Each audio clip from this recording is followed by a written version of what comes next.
চট্টগ্রামের শাহ আমানত আন্তর্জাতিক বিমানবন্দরে দুবাই থেকে আসা এক যাত্রীর কাছ থেকে প্রায় 2.16 কেজি স্বর্ণ উদ্ধার করা হয়েছে। গোয়েন্দা তথ্যের ভিত্তিতে পরিচালিত অভিযানে এনএসআই ও ডিজিএফআই এর প্রতিনিধিরা স্বর্ণগুলো জব্দ করেন। রবিবার সকাল 9:40 দুবাই থেকে ফ্লাই দুবাইয়ের FZ 463 ফ্লাইটে শাহ আমানত আন্তর্জাতিক বিমানবন্দরে পৌঁছান যাত্রী মোহাম্মদ শহীদুল আলম চৌধুরী। গ্রিন চ্যানেল অতিক্রমের সময় গোপন তথ্যের ভিত্তিতে তাকে তল্লাশি করে এনএসআই ও ডিজিএফআই এর প্রতিনিধিরা।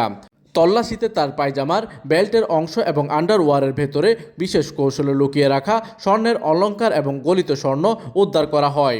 উদ্ধার হওয়া স্বর্ণের মোট ওজন 2.16 কেজি, যার আনুমানিক বাজার মূল্য প্রায় 3,56,00,000 টাকা। উদ্ধারকৃত স্বর্ণ বিমানবন্দরে কাস্টমসের কাছে হস্তান্তরের প্রক্রিয়া চলছে। একই সঙ্গে আটক যাত্রীর বিরুদ্ধে আইনগত ব্যবস্থা গ্রহণেরও প্রস্তুতি চলছে।